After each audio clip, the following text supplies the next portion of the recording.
This is Todd Toback, and today we're going to talk about how to handle online leads. And this actually is a listener request. But before I jump in today's episode, if you have not been to our website, you got to check out nextlevelwholesaling.com. And there you could download a copy of the Next Level Wholesaling Assessment, which will rate you in the 4 core areas of your wholesaling business. That is acquisition, disposition, marketing, and accounting, how much money you are bringing home. And I love rating myself in the major areas of my business because it forces me to get better. What you measure improve. So go there, check it out. No matter how bad you think you are, don't worry, it's totally private. It's actually offline. So you can take it in your complete privacy. And I tell you what, you're going to get some huge insights. So go to nextlevelwholesaling.com. So today's question comes in from Jules Kenny, and he says, "Hey Todd, it's Jules from Denver, Colorado. Hey, I just wanted to see if I could give you an idea for another podcast episode. I've been listening to your podcast for a while now, and I noticed that you talk a lot about the website FastSellerLeads.com, which is one that I use myself, but I was curious, as far as you know, for helping these people, is how to approach these sellers on the platform. I know what I like to do when I get a hold of them, and that is I tell them that you filled out a form, meaning they filled out a form on one of our websites, and go from there. I also set them up on direct mail, text, and an email campaign. And so if you are listening to this and you're not Jules, Fast Seller Leads is actually one of my favorite way to get leads. It is, just like it says, the fastest way, where you actually buy leads online. And so it's a platform where you say, okay, I'm willing to pay $250 for a lead, and you bid on those leads, and this company will actually send you motivated seller leads. Okay, so if you are new to this, you can go ahead and check out that website, FastSellerLeads.com. But Jules wants to know, how does he handle that conversation? And so before I jump into that, whenever you're handling an online lead, whether it be from FastSellerLeads.com or you're doing a pay-per-click lead, like you're buying ads from leads from Google, the number one thing is making sure that you get back to these prospects fast. Speed is everything. Everything.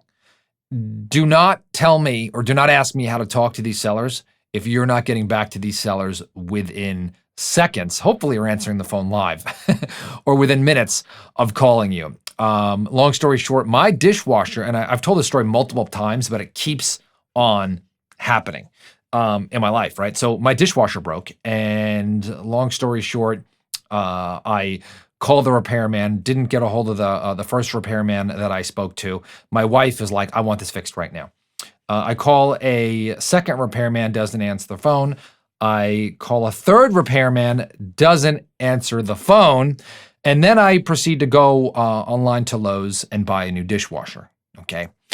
Needless to say, the repairman or repairmen all called me later on in that day, 2 out of the 3, and I had already bought a new dishwasher, and price had nothing to do with it. As a matter of fact, I spent a lot more on a new dishwasher than I did getting the dishwasher repaired, right? And so the moral of the story is, if you don't get back to a lead fast enough, especially an online lead from FastSellerLeads.com, your competition will. Okay, so that is so important. Now, with Fast Seller Leads, these leads actually come in on a web form, so they get emailed to you and you get text message. So make sure these you won't be able to answer live. So make sure that you have someone on your team, or you yourself are handling these. So that is my first piece of advice. Second part is we'll just call them up and say, ring, ring. Hey, this is Todd. I'm just getting back to you. You had filled out a form on our site, right, about a house that you were thinking about selling. And then I'll just shut up for a second, let them talk, and I'll say, oh, sounds like I caught you in the middle of something.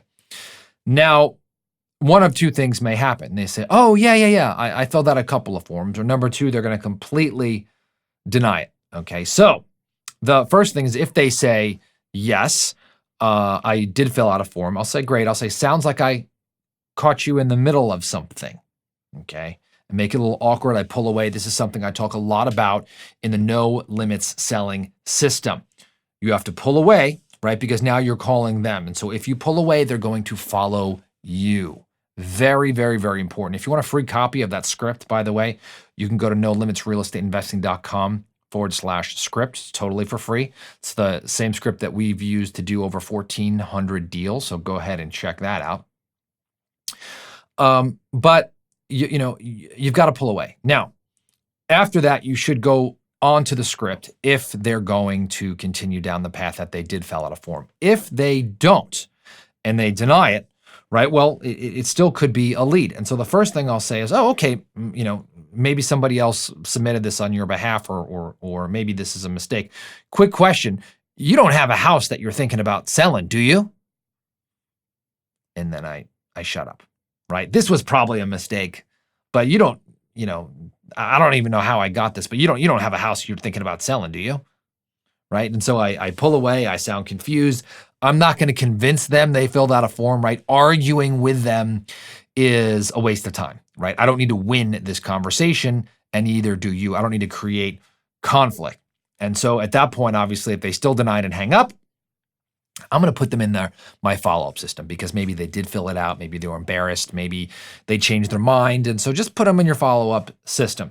If you do get them back on the line, then take them through the script, right? But be unassuming, right? This is not like a pissing contest, so you don't need to prove that they filled out a form. It does happen. Sometimes people fill out a form and will completely deny it. I don't know why. Maybe it's not part of that, protective reflex. And so the other part about this is Jules had mentioned phone, email, text, and then skip trace, and then email. So my recommendation is all of those things.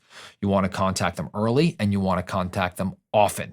Time is not your friend. Okay, here's the good part. If you switch the script, if that's true for you, it's also true for your competitors. And so make sure you follow up quickly. And these are exclusive leads, by the way, from FastSellerLeads, but they may fill out forms with other companies online. So I'm going to email them, because usually they have an email. I'm going to text them. But I'm also, if you don't get a hold of them, sometimes people put a bogus phone number in there. So you want to take the address and you want to skip trace that seller. Okay, skip trace means you look up the property address, you find the seller, you get a real phone number, and boom, now you did something that your competitors are not doing. That one extra step, that 1 inch. I'm telling you right now, this is a game of inches. And if you're willing to go for that inch, man, you can completely dominate your competition, your market, your finances. Because I can tell you, if you spend $4,000 or $5,000 on marketing and you get a deal, that's $50,000, or you don't get a deal from $50,000, that's going to make or break you. And if you do that a couple of times a month, few times a month, you got a nice little business on your hand with a high profit margin. Okay, so Jules, phenomenal question. I loved it. Number one, speed is everything. Number two, you can mention they filled out a website form. Three, if they argue with you that they didn't, say, great, this was probably a mistake, but you don't have a house that you're thinking about selling, right? That's not something that you'd be interested in. Pull away. Use a script. Go to nolimitsrealestateinvesting.com/script. Go ahead and check that out. Get them on the phone by any means necessary. Phone, email, text. You want to skip trace them if you can't. Get them on the phone. You also can do direct mail to them, and then call them early and often. So thank you, Jules, for sending in this question. If you have a question that you want answered, send an email to support@nolimitsrealestateinvesting.com, and I'd love to chat about it. Also, make sure to head over to nextlevelwholesaling.com. Take that assessment. Let me know your score. I'd love to see your business grow, make a big fat check, and I will talk to you on the next episode.